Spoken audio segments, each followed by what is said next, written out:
तो आज हम बात करने वाले हैं इंडिया और नेपाल के बॉर्डर पे। यहाँ पे इंडियन मीडिया रिपोर्ट ये कर रहा है कि नेपाल और इंडिया के बॉर्डर पे सिक्योरिटी काफी हाई हो चुकी है। बॉर्डर काफी ज्यादा जो है वो इस टाइम खराब हो चुका है, मतलब कि बॉर्डर पे आर्मी को डिप्लॉय कर दिया है नेपाल ने ऑलरेडी। लेकिन यहाँ पे इंडियन मीडिया ये कह रहा है कि नेपाल की तरफ से काफी ज्यादा चीजें जो है वो खराब हो रही है। चलिए आपके साथ शेयर करते हैं कि किस तरीके से इंडिया वाले नेपाल पे इल्जाम लगा रहे हैं कि नेपाल की वजह से इंडिया और नेपाल के बॉर्डर के हालात जो है वो ज्यादा खराब हो रहे हैं। आज इस वीडियो को देखेंगे, फिर आपके साथ इस बारे में बात करेंगे कैसे इंडिया नेपाल के बॉर्डर जो है वो सिक्योर हो सकते हैं, अच्छे हो सकते हैं। इस वीडियो को देखते हैं। मैं इस वक्त भारत नेपाल अंतर्राष्ट्रीय सीमा पर मौजूद हूँ।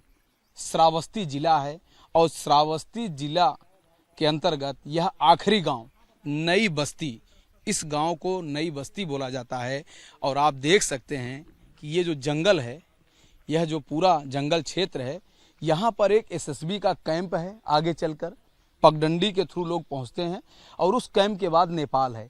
यानी कि सिर्फ 2 से 3 मिनट के रास्ते पर हम हैं इस वक्त ग्राउंड जीरो पर। और आपको खास बात यह बताते हैं कि ये बंधा है और बंधे पर यह सड़क बनी हुई है। और ये जो सड़क है, आकर यहाँ देखिए, ये जो सड़क है यहीं पर समाप्त हो जाती है नेपाल के नज़दीक, यानी जो अंतर्राष्ट्रीय सीमा पर ये सड़क आप देख सकते हैं, सड़क यहाँ से बंद हो गई है। लेकिन लोग अपना आधार कार्ड दिखाकर लोग डेली आते जाते हैं, क्योंकि इनकी दिनचर्या में है। वर्षों से लोग ऐसे ही आ जा रहे हैं, अपना आधार कार्ड चेक करा रहे हैं, परिचय पत्र बता रहे हैं। मोटरसाइकिल से आने जाने में कोई रुकावट नहीं है, कोई रोक नहीं है। तमाम लोग भी यहाँ पर स्थानीय लोग हैं जो अपने बाइक से आते जाते हैं।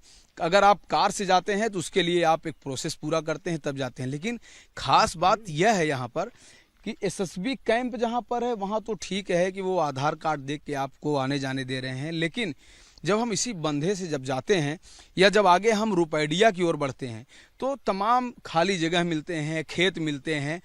उन जगहों पर सिक्योरिटी नहीं है। और कहा जा रहा है कि नेपाल या भारत के लोग ऐसे ही पैदल चले जाते हैं नेपाल में, और नेपाल के लोग भारत में चले जाते हैं। वहाँ पर ना तो कोई कैंप है बीच में, और ना ही कोई इस तरह से सुरक्षा की दृष्टि से कोई दीवार बनाई गई है, कोई बंधा बनाया गया है, या कोई नदी है बीच में, या किसी तरह की कोई खाई है, या डिवाइडर बनाया गया है। ऐसा कुछ भी नहीं है।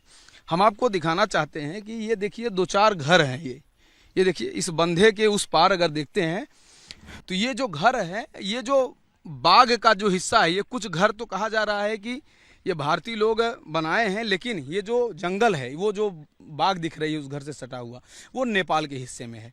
और आप ऐसे ही नेपाल में चले जा सकते हैं। लोग बोलते हैं कि लोग साइकिल से, बाइक से लगातार ये सब देखिए नेपाल से ही आ रहे हैं। अपने हिसाब से इनका डेली का आना जाना है। और ये कुछ लोग भी हमारे साथ हैं, इनसे भी जानेंगे, यहीं के लोग हैं। कुछ हो सकता है यहाँ के बारे में बताएं, बात करें। तो अपने सहयोगी से कहूँगा कि देखें। क्या नाम है बाबा आपका? ये रामकिशोर यादव। अच्छा रामकिशोर, ये बताओ कि यहाँ पर लोग जब नेपाल से भारत आते जाते हैं तो क्या ज़्यादा रिस्क रहता है या अपने हिसाब से आते जाते हैं? जी, अगर कैंप के वजह से आएंगे, कैंप के रास्ते से आएंगे तो आधार कार्ड वगैरह देना पड़ेगा, परिचय पत्र देना पड़ेगा। बाकी अगर खेत खलिहान से आते हैं तो कोई ज़्यादा रिस्की नहीं है, आप पैदल भी आ सकते हैं, साइकिल से भी जा सकते हैं। ये बताओ, यहाँ पर पूछने का आशय ये है कि जिस तरह से भी तनाव है भारत पाकिस्तान के बीच में, अगर कोई पाकिस्तान का व्यक्ति नेपाल में भेष बदल के आता है, यारी दोस्ती करके आता है, और गांव वालों के सहारे खेत के ही माध्यम से भारत में आ जाए और फिर वो अपना काम करके निकल जाए, तो ऐसा क्या पॉसिबिलिटी है? जी बिल्कुल है। बिल्कुल है जी, ऐसा, मतलब उन खेतों के माध्यम में कोई चेकिंग का वो नहीं है? जी नहीं, रास्ता नहीं है? जी ना नहीं, कोई दीवार बनाई गई है, ना कोई नदी है, या ऐसा कुछ किसी तरह की कोई खाई, इस तरह की चीजें नहीं है रास्ते में? ऐसा कुछ नहीं है। लेकिन जो हमारे एसएसबी कैंप के ऑफिसर हैं वो राउंडिंग पे रहते हैं। अगर उनकी नज़र पड़ती है तो वो रोकते हैं, जरूर। और अगर नहीं भी नज़र पड़ती है तो वो चले जाते हैं। अगर नज़र पड़ गई तो वो जाहिर सी बात है, वो जाके वहाँ पे रोकते हैं, चेक करते हैं क्या है बैग में, क्या नहीं है, वो ये सीरीज चेक करते हैं। देखिए, अगर सुरक्षा की बात हम करें, जिस उद्देश्य से मैं यहाँ पर आया हूँ, आखिरी गांव में, भारत नेपाल अंतर्राष्ट्रीय सीमा पर मैं मौजूद हूँ। श्रावस्ती जिला है, अंतिम गांव है, नई बस्ती इस गांव को कहा जाता है। तो हमारा यही समझना था कि जो नेपाल के लोग हैं, भारत के लोग हैं, अगर वो नेपाल भारत आए जाएंगे, आना जाना उनका होगा, तो क्या वाकई में सिक्योरिटी है, बीच में क्या कोई तार लगे हैं, डिवाइडर बना है या कोई नदी है। तो आप लोगों ने वीडियो देखी, इस टाइम पे बॉर्डर पे हालात ज्यादा खराब हो चुके हैं।